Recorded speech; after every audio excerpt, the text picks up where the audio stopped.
All right, folks. Thanks for joining me here again today at the Everlasting Truth broadcast, where, as always, it is our joy, our privilege, as well as our aim to try to give you everlasting truth for an ever changing world. Those of you that have been around for a little while, you kind of know where we're at. You're familiar where we are in our series. That is the Words of Christ series, of course. And so, what we're doing in that series is we're looking at the red letter words. We began here in the Gospel according to St. Matthew, and we've been working through the book of Matthew, just looking at the red letter words, line by line, verse by verse, piece by piece, and milking out the words that Jesus spoke as an incarnate man as we go through the text. Now, I want to make it very clear that all of this King James Bible is the Word of Christ, okay? Everything here from Genesis to Revelation is the Word of Christ. We know that John 1:1, in the beginning was the Word, and the Word was with God, and the Word was God. And John 1:14, and the Word became flesh. And so we understand that the Word of Christ and Christ Himself are inseparable. And so this is all the Word of Christ, okay? But when we talk about the words of Christ as to pertaining to this series, we're talking about as Jesus was a human man walking this earth, dealing with human people, having human interactions as a man, the God man rather, but as he was doing that, how he spoke to him. And so these are special words. They're precious words that I think you and I would do well to try to glean from, to take what we can from them. And so we've come today in this text right on up to Matthew chapter number 9. And we started here last week, but there's really two events going on here in Matthew 9. And so I want to examine both of these and kind of recap where we were last week and then move on with what we have for this week. But Matthew 9 and verse number 18, the Bible said, "While he spake these things unto them, behold, there came a certain ruler and worshipped him, saying, My daughter is even now dead, and come and lay thy hand upon her, and she shall live. And Jesus arose and followed him, and so did his disciples. And behold, a woman which was diseased with an issue of blood 12 years came behind him and touched the hem of his garment. For she said within herself, If I may but touch his garment, I shall be whole. But Jesus turned him about, and when he saw her, he said, Daughter, be of good comfort, thy faith hath made thee whole. And the woman was made whole from that hour."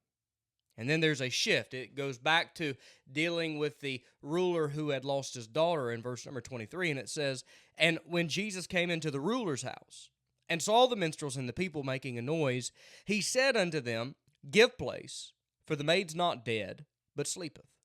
And they laughed him to scorn. But when the people were put forth, he went in, took her by the hand, and the maid arose. And the fame hereof went abroad into all that land." Now, we dealt last week with the woman with an issue of blood 12 years. And what we find is that in this narrative, there is a ruler who comes to Jesus and he says, Jesus, my daughter is dead, but I have faith. I believe that if you lay your hand on her, she will be healed. So why don't you come? And Jesus and his disciples pack up, they head out, they follow the man. And as they are on their way to go raise this man's daughter, a woman interrupts them on their mission. And this is the woman that has the issue of the blood. And we find her beginning in verse number 20. And we talked about her last week. And we looked at what Jesus had to say to her. And what Jesus said to her is found in verse 22, where he says, Daughter, be of good comfort, thy faith hath made thee whole. And so we called these words of peace. Words of peace. You say, why do we call it words of peace? Because he said, Daughter, be of good comfort. Be of comfort, be at peace, be at rest, be at ease. Thy faith hath made thee whole. And so we talked about how these are words of comfort and words of peace. And I'm not going to go back into that. That was last week's broadcast. If you're curious about that, go back and check that out. I'm sure it'll be a help and a blessing to you. But we move on from words of peace and we go into verse number 24 where we find words of placement. Notice what he says, these words of placement, verse 24. He said unto them, Give, here's our word, place. Give place, for the maid's not dead, but sleepeth. And they laughed him to scorn. So the next set of words that we find our Savior speaking after the ones we exposited last week are verse 24, where he says, Give place, for the maid is not dead, but sleepeth. Now, when we found words in verse number 22, the words of peace, he was speaking to the woman with the issue of blood. But we detour now and we come back to the original one, the ruler who has the dead daughter, and Jesus resumes his mission for her after healing the woman with the issue of the blood, and he comes back in verse 24 and makes a statement as pertaining to that situation. Now, here's what I want to talk about. These words of placement. You say, why do you title them words of placement? Because verse 24, he said unto them, give place. Give place. Now, here's the first question. What does give place even mean? What does it mean? Does that mean if you're sitting in a seat and you have a place in a seat that you need to give that seat up? Or what does he mean when he says give place? And let me summarize for you. Here's what give place means. It means get out of the way. It means move. It means depart. It means to leave. And so we find Jesus in this room here with this dead girl, and the Father has brought Jesus into her, and there are women standing around, or it doesn't even just say women, but verse 23, there are people standing around, and they are mourning. The Bible said in verse 23, when Jesus came into the ruler's house and saw the minstrels and the people making a noise, he said unto them, give place. Now, these people who are making a noise, that word making a noise comes from one Greek word, and it means to wail. It is speaking of a loud mourning and a loud lamenting. Almost, it is a wailing. It is a loud. It is a aggressive mourning. Okay, a heavy mourning, if you will. And Jesus is surrounded by this. Not only that, the Bible said there's the minstrels. And the minstrels are those that would be playing a flute. It was a soft music that the mourners would mourn to in this time. And so this girl has died. Jesus is on his way to resurrect her. And he has to push his way past this crowd that's mourning first. And before he does the miracle, the Bible says he has to get them out of the way.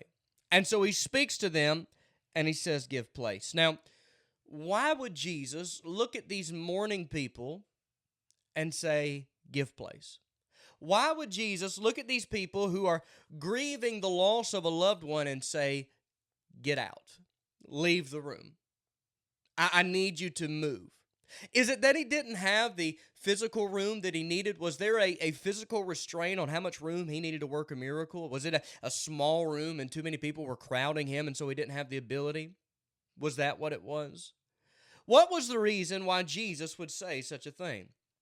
Well, here's what I believe, and I believe the text illustrates this. I believe Jesus told them to give place because they were full of doubt. And we know throughout the scriptures that God does not like to work in the middle of doubt, and that doubt grieves God. We understand Hebrews 11:6 says, but without faith it is impossible to please him, for he that cometh to God must believe that he is, and that he's a rewarder of them that diligently seek him. And we know that these mourners are faithless for a couple of reasons. Verse number 23 is one of those examples. Verse 23 says, when Jesus came unto the ruler's house and saw the minstrels and the people making a noise. Now, once again, making a noise, weeping, mourning, lamenting. Now, why are they making a noise? Why are they mourning this way? Because they do not believe she's coming back. The same reason any average person mourns at the loss of a loved one, because we do not believe they're coming back. We believe that when they die, that it is over, and we mourn that loss because it is a permanent loss until we see them again after this life. But during this life, it is over for, and for that reason, we mourn. And so they are standing there mourning with the perspective that it is all over. Now, that may seem normal to you and I, but when we compare their response of faithlessness to somebody else in the text, we see what a contrast and comparison there is, and we see that they really were faithless compared to the other people in the account. I want you to remember that if there's anybody that ought to be mourning the loss of a daughter, it's the father, right? It is the one who brought her into this world. It is the one who raised her. And here we find the father not being faithless and believing that it's over, but what does the father do? In verse number 18, the Bible said, while he spake these things unto them, behold, there came a certain ruler and worshipped him, saying, my daughter is even now dead, but come and lay thy hand upon her, and she shall live. Notice the comparison between the father and the mourners. If anybody should be mourning, it's dad. And yet we find here that dad, rather than sitting in a room and crying about what's going on, he believes that there's one who can fix it. He believes there's one that can change it. He believes that there's one he can confront and that he's able to solve that problem. And so dad goes and finds Jesus. He runs to Christ, and the father cries out and he says, listen, all you got to do is lay your hand on my daughter and she'll be healed. That's all that it takes. And so he is full of faith. And instead of sitting in a room mourning, weeping, and crying over what has happened, he runs to the one who is able to solve it. While meanwhile, the others in verse 23 just sit there and they mourn and they whine and they complain. Do you see a difference in the faith of these two? One believes it's not over, so they go and get the one that can fix it. The other one says there's nothing that can be done. All hope is lost. It's all over. We might as well just give up and sit here and mourn the loss that we have. Can you not see the difference in faith between these two individuals? And once again, if anybody ought to mourn, really, it ought to be the father. But he's not. He's full of faith. Now, I wonder how often we're more like the mourners than we are the father. Now, there are basically two responses in every problem that we come to. In every issue that we hit in life, there's two ways we can handle it. We can either be like the father or the mourner. The father sees a problem, knows there's one big enough to address it, and immediately carries the problem to him as he runs to Jesus. The mourners, however, see a problem, say there's no way it'll ever change, and they sit there and they cry about it. Which one are you? Are you the one who, when you have a problem, you carry it to Christ, casting all your care upon him, for he careth for you, fulfilling what he told you to do when he said, ask and you shall receive, seek and you shall find, knock and it shall be opened unto you? Is that what you do? Or are you the mourner who just sits there and cries about everything that's wrong? And whine about how bad that it is, and whine about the great loss that you're facing? Which one are you going to be? And so we see their faithlessness when we compare it to the faith of that father.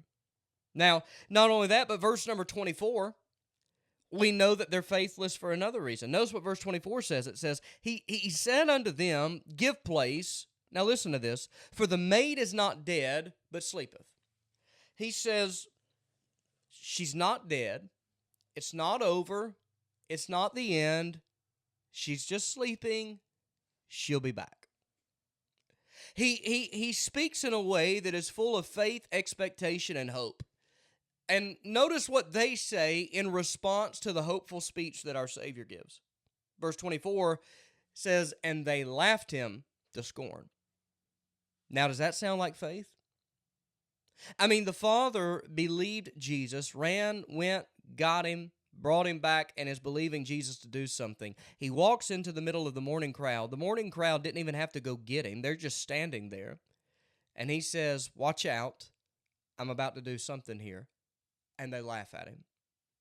I mean, their faithlessness at this point is it's pretty evident to me. They don't believe God for anything. They do not think that this is going to happen. And I want you to think even furthermore. Notice what their faithlessness propels them to do. Notice the major shift of emotions. I mean, in verse 23, it says that the minstrels and the people are making a noise. Remember, making a noise, wailing, lamenting, great crying, great mourning, great sorrow. And then Jesus says he's going to fix it. And notice the emotional shift, verse number 24. They laugh him to scorn. What power faithlessness has to shift the emotions. You said, what do you mean by that? Let me just make you think for just a minute. What individual mourning a loved one, I mean with great mourning like we see in verse 23, what individual mourning that bad could you tell the funniest joke to and they would stop their crying and begin to laugh? I would say they would not credit your joke. They would not consider your joke. They wouldn't think your joke is funny. They wouldn't laugh at it. They would continue on in their mourning, and if anything, you would just make them angry. They're not going to laugh because they are in such deep mourning, and yet we find here that even doubt and faithlessness has power to move emotions in such a way that other things could never move them. They go from mourning to laughing simply out of unbelief and doubt. If anything, we see how powerful doubt is on the emotions of mankind. Doubt can swing you from one emotional state and one emotional position to the other like that in ways that nothing else ever could. And so we see their doubt and their faithlessness illustrated in the fact that Jesus speaks words of hope, and they doubt it so much that they are willing to shift their emotions 180 degrees and go from mourning to laughing and mocking at what he has said. So, what do we believe these mourners are doing here? What's the problem? Why get them out of the way? Because they're faithless. I really believe that's what it is. I mean, they're exhibiting a lack of faith before Jesus says give place, and they're exhibiting a lack of faith after Jesus says give place. So you ask me, why did Jesus tell them to get out of the room? Why did he tell them give place? Because they were faithless. See, Jesus had a job. He had something he was about to do. He had a work he was about to do. He had a miracle. Had something major he was about to do. And he did not want to be squandered with the voice of doubt and unbelief. Now, I am not saying that Jesus can never work if somebody in the midst is doubting his work. I mean, there were doubters in Matthew 11 or John 11, I'm sorry, when Jesus raised Lazarus from the dead. There were people that were doubting, and he still raised him from the dead. So I'm not saying that Jesus can never do a miracle if there's anybody that's doubting, but we do have a clear precedent in the Bible that he does not like doing miracles in the middle of doubt. I mean, right here, they're doubting, and he says, get out of the room. And then we notice, what does verse 25 say? It says, but when the people were put forth, when they left the room, when they got out, when they were pushed out, when they were put forth, he went in, took her by the hand, and the maid arose. He waited until they got out, and then he healed her. There's a precedent and a principle here that he does not like working in the midst of unbelief. We remember what happened over here in Matthew chapter number 13, and Jesus comes to his own people from his own locale, and he shows up, and they say, wait a minute, who do you think you are teaching this way? We know your daddy. Your daddy's Joseph. You're the son of a carpenter, and we know your mom, and we know your brothers, your sisters. There ain't nothing special about you. You're just some local guy. You can't do anything special. There's nothing important or different about you. And Jesus said, Matthew 13:57, they were offended in him, but Jesus said unto him, a prophet is not without honor, save in his own country and his own house. Verse 58, and he did not many mighty works there because of their unbelief. Now, it does not say that Jesus did no mighty works. It doesn't say that he didn't do anything. It says he did not many mighty works. And so I'm not saying that just because somebody is doubting in your church, God won't ever do anything. That's not what I'm telling you. But what I am saying is that he didn't do many mighty works. I am saying that it does, to a degree, limit what he is willing to do. I mean, right here, he was willing to heal the man's daughter, but he had to get them out first. I think there's a very clear principle here. And doubt, if the Son of God did not want to do a work of God because of the surrounding of doubt, how much more is it going to affect you and I? You see, before Jesus could do this great work of God, he got rid of the doubters. And here's what I believe the personal application is today. There's going to be some people in your life that if you're asking God to do something, and you're asking God to move, and you're asking God to work, you're going to have to take their doubt and put it out of the room. You're going to have to put a little bit of distance between you and them. You're not going to be able to take everything they say and believe it. You're not going to be able to just hold on to it and agree with their doubt. Jesus put a distance between unbelief and himself. And you're going to have to do the same. And let me just say this.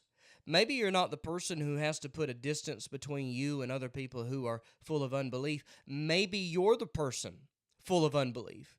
And somebody's believing God to do something in their life, and they're trusting the Lord, and they're seeking God on something. They're asking God to do big things. And maybe you're the one saying, well, God ain't going to do that. That ain't going to happen. And laughing and mocking the idea, saying, well, that you can't believe that. You can't count on that. That's not going to work. Maybe you're that person. I think we see right here that if you're that individual, Jesus really probably don't want to be in a room with you. Because those kind of people he put out so that he could do what he wanted to do. Friend, if you're in a church, and you should be, I hope that you are, a local New Testament Bible believing, preaching, teaching church. Don't be the voice of doubt that every time somebody gets excited about wanting to see God do something, you rain on their parade. Can I remind you that there were 12 spies that God sent out of the wilderness, and he sent them on into Canaan land, and they went over to check it out, and God had already told them, I've given you the land, it's yours.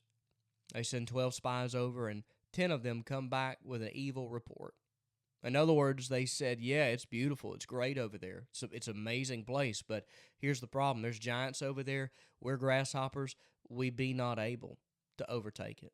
They come back and they say it's really nice, but we'll never have it. Never mind the fact that God said it was already theirs. They said, we'll never have it. And that negativity spread all throughout the camp until all of the Jewish people refused to go over. They said, no, we're not going. We can't. We'll just go back to Egypt and go back to bondage, right? Can't go back. But they decide that's what they want to do. And if it were not for the report of two people who actually believed God, Caleb and Joshua, and they stilled the people, the Bible says. And they said, no, we are able. God is with us. God is able to give us this land, and we believe that God's going to. And if it were not for those two men who believed God, they would have never went into Canaan. The Jewish nation would have backed out, and they'd have never seen what God had for them. Which one are you? Are you one of the 10 spies that always doubts everything? Are you one of the mourners that was in the room? Which one are you? Or are you the father who, even though your daughter has died, you believe God can do something about it? Or are you the two spies who came back and said, no, God's with us, we're able to overtake it? Which one are you? And I would challenge you, if you're that doubter, stop being the doubter. Because Hebrews 11:6 says it doesn't please God. And according to this text, if God was going to do a miracle in your room, he'd have to get you out of it before he would do it. And then, if you're one of them people who believes God, but you got people in your ear constantly reminding you it'll never happen, you have to put a little bit of distance between you and that. And you're going to have to believe God. Now, I'm not talking about believing God for silly things that he never told you he'd give you. We're talking about Israel, right? God clearly told them, I'll give you that land. Jesus clearly was in agreement to go heal this man's daughter because he said, hey, come heal my daughter. Jesus packed up and he went. So I'm not talking about trusting God for things God never said he would do. But if God told you something in his word, he'll do it. And don't let somebody pull you off of that. And friend, don't be the person who pulls other people out of trusting God for what he has said he will do. I hope it's been a help to you. We're going to close it out right there today. We will pick back up next week as we move on through the gospel according to Matthew, Lord willing, and we hope that we'll see you then. God bless you, friend.